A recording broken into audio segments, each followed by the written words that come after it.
Hi friends, my name is Dasha. Welcome back to my channel. Today I'm going to be talking about all of my 2021 goals for reading, all things bookish, and for my channel. So let's get into it. I fucking love these types of videos. I love watching everyone else's goals for their channel as well as for their general reading. It's always really interesting to see what everyone chooses to focus on.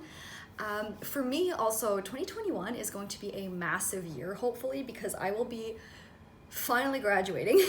It's been 6 years coming. I'll be graduating from my bachelor's. I will also be most likely moving in with my boyfriend. In April, it's gonna be 5 years together, so it's about damn time. And I also will hopefully be getting to every single festival that I was supposed to go to this year that I still have tickets for. And on top of that, just a lot of life changes are happening. So I'm hoping that everything works out for me in that sense.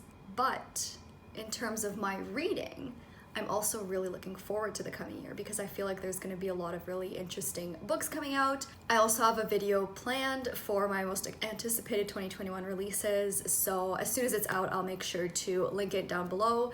I'm really excited for that one. But in general, a lot of really good books coming out. I have a lot of things in the works, so let's get actually into it. So my first reading goal, obviously like most people, I start right off the bat with my Goodreads reading challenge. I set mine to 50 this year in 2020 and it worked out really well. I don't know how much I want to keep pushing it because I don't want to stress myself out. And like I said, 2021 is going to be a big year. So I think I will keep it to 52, one book a week. I think that's a reasonable goal for me and what I can do.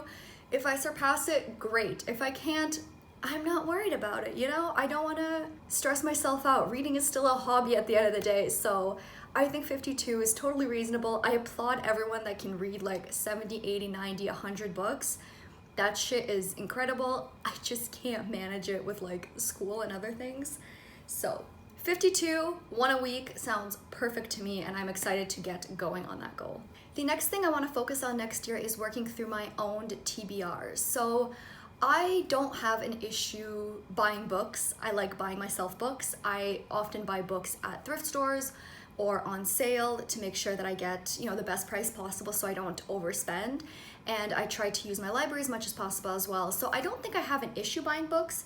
My owned TBR has consistently stayed under 75 books roughly, which for me is a very sweet spot. It means I have a wide range to choose from, but at the same time, I don't feel overwhelmed. So not that I necessarily want to go on any like book buying bans or limit myself to X number of books a month, but I do want to keep working through my own TBR. I do like getting distracted by all the new shiny things at the store and that sweet, sweet serotonin from buying a new book, but I got to get it together, keep working through my own TBR. I think, you know, if I have them, I might as well love them all.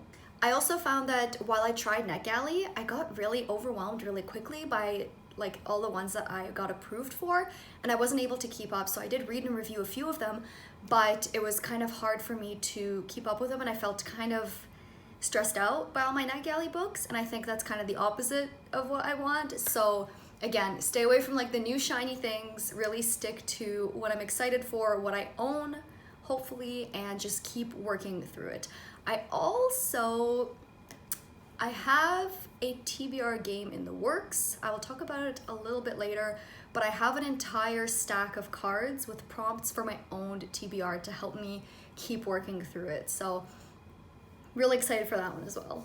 I also have a kind of weird personal goal. I want to reread all of my high school books and see if I really need to hang on to them. So I have a ton of books on my shelves that I read and loved in high school, along the lines of like Delirium, Across the Universe, the Legend series, like Before I Fall, like all of those that we all read in high school. And I hang on to them because they're all in good condition, and I have all the entire series for all of them. And I don't want to get rid of them without knowing that they're a favorite. But some of them I just straight up cannot remember or cannot imagine what I would think about them now, like the Delirium series, or I also have the Encarceron duology. Can't remember for the life of me what I thought about those or what it was. I want to reread those. I want to see what I think about them. I reread The Hunger Games last year, and I reread Looking for Alaska this year.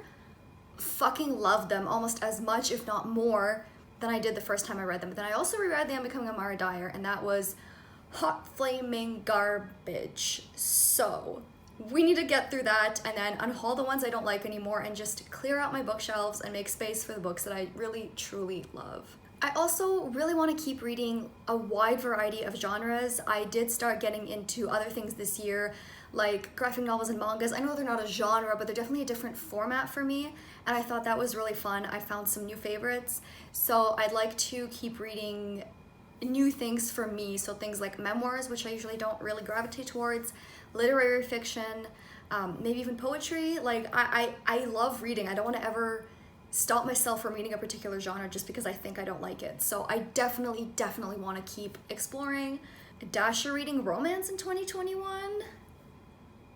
Probably not, but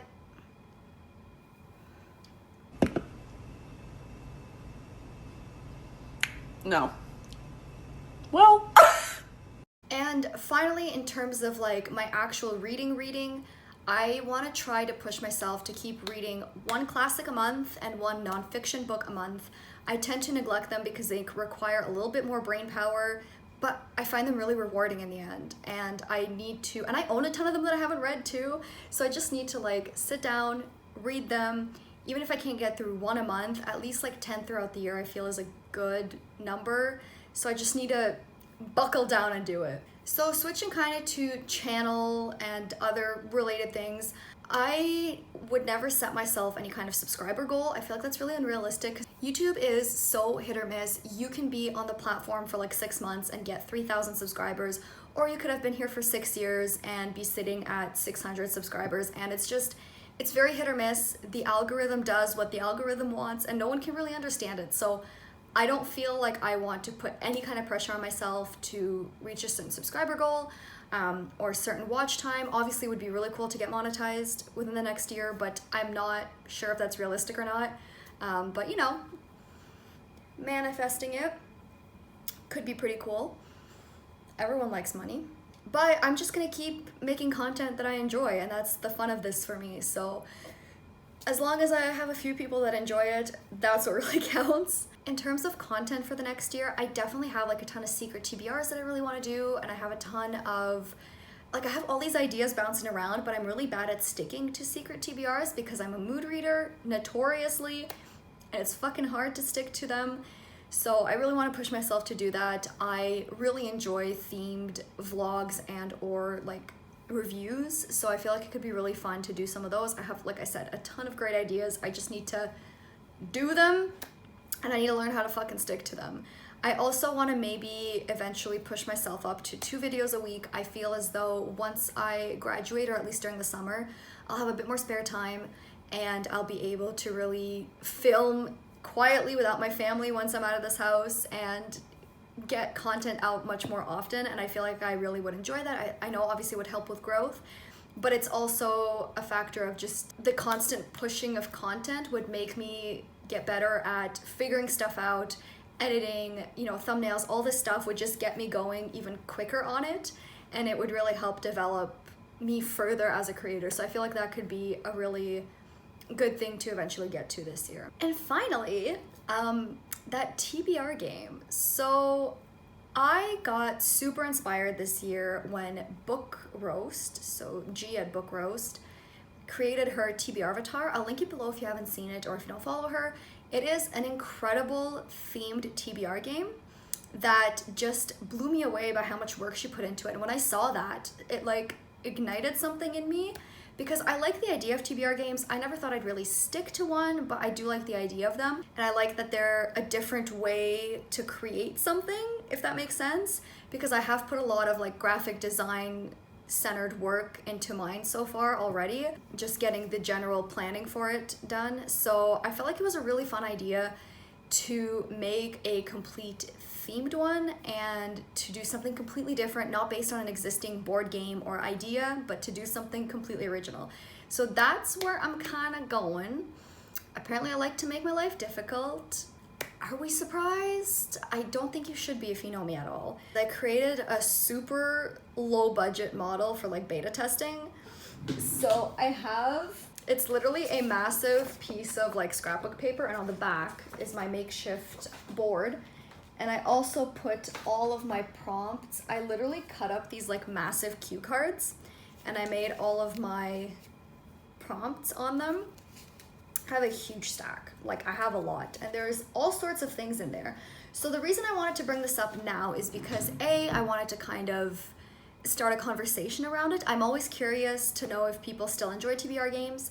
What kind of prompts do you like to see? Do you enjoy watching the creators suffer, or do you watch them to play along, or do you watch them because it's just pure entertainment? I don't know, but I'd love to know.